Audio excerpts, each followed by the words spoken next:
Welcome to my YouTube channel. இந்த வீடியோவில் நம்ம என்ன பார்க்க போகிறோம்னா, ஏலக்காயோட நன்மைகளை பற்றி பார்க்க போகிறோம். அதுக்கு முன்னாடி இந்த வீடியோ யாரும் ஸ்பான்சர் பண்ணுறாங்கன்னா பைமோட் அப்ளிகேஷன். இந்த பைமோட் அப்ளிகேஷனில் நம்ம வீட்டுக்கு தேவையான அனைத்து பொருட்களும் வாங்கிக்கலாம். இந்த ஏலக்காயோட நன்மைகளை பற்றி இப்போ பார்க்கலாங்களா. இந்த ஏலக்காய் வந்து அதிகமான ஊட்டச்சத்துக்கள் மற்றும் மருத்துவ குணங்கள் வந்து அதிகமாக இருக்குது. இந்த ஏலக்காயை மருத்துவ பயன்களை பற்றி பார்க்கலாங்களா. இந்த ஏலக்காய் வந்து ஆயுர்வேத மருத்துவத்தில் வந்து அதிகமாக யூஸ் பண்ணுவாங்க. இது நம்ம வாயில் ஏற்படும் தொற்று, தொண்டையில் ஏற்படும் பாதிப்பு, அப்புறம் வாய் துர்நாற்றம், மார்பில் ஏற்படும் ஏதாவது பிரச்சனை, வாயு சம்மந்தமான கோளாறு, விஷக்கடி, இதுக்கெல்லாம் ஏலக்காய் வந்து பயன்படுத்துகிறாங்க. இந்த ஏலக்காயில் வந்து அதிகப்படியான ஊட்டச்சத்துக்கள் இருக்குது. எக்ஸாம்பிள் பார்த்தோன்னா புரோட்டீன், கொழுப்பு, கார்போஹைட்ரேட்டு, நல்ல கலோரி இதெல்லாம் அதிகமாக இருக்குது. இந்த ஏலக்காயை வந்து நம்ம வந்து சமையலில் வந்து டெய்லியும் பயன்படுத்தலாம். இந்த ஏலக்காயில் என்னென்ன மருத்துவ பயன்கள்லாம் இருக்குதுன்னு பார்க்கலாங்களா. இதில் வந்து vitamin A, vitamin C, calcium இந்த சத்துக்கள்லாம் தான் அதிகமாக இருக்குது.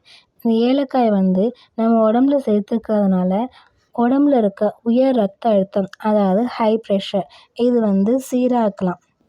தினமும் ஒரு ஏலக்காய் இல்லைன்னா 2 ஏலக்காய் வந்து சாப்பிட்றதுனால நம்ம ரத்த அழுத்தத்தை வந்து குறைக்கலாம். சிறுநீரில் வந்து உடலில் உள்ள கழிவை வந்து அகற்றுறது இந்த ஏலக்காய் சேர்த்துக்கிறதுனால. அது மட்டும் இல்லாமல் செரிமான கோளாறுக்கு தீர்வு வந்து அளிக்குது. சில பேர்த்துக்கு அடிக்கடி எது சாப்பிட்டாலும் செரிமானம் ஆகுதுல்ல, அது மாதிரி உள்ளவங்க, அந்த அல்சர் பிரச்சனை உள்ளவங்கலாம் இந்த ஏலக்காயை அடிக்கடி சேர்த்துக்கலாம். நம்ம கெட்ட பாக்டீரியாவை வந்து எதிர்த்து இது வந்து போராடுது. இதில் வந்து ஆன்டி ஆக்சிடென்ட் வந்து அதிகமாக இருக்கிறதுனால பாக்டீரியாக்களை எதிர்த்து போராடும் பண்பு வந்து இதுக்கு வந்து அதிகமாக இருக்குது. மன அழுத்தம் குறையிறதுக்கும் இந்த ஏலக்காயை பயன்படுத்தலாம். இதில் வந்து மன அழுத்தம் எதனால் வந்துன்னா, கார்டிசால் என்கிற ஹார்மோன் வந்து சுரக்க செய்து மன அழுத்தத்தை வந்து குறைச்சி சுவாசித்தலை வந்து எளிமையாக்குது. அதுக்கப்புறம் என்னென்னா, வீக்கங்களை வந்து குறைக்கிறது. சைனஸ் பிரச்சனை உள்ளவங்க இந்த ஏலக்காயை வந்து அடிக்கடி சாப்பிட்டோம்னா அந்த பிரச்சனையிலேருந்து நம்ம வந்து பாதுகாக்கலாம்.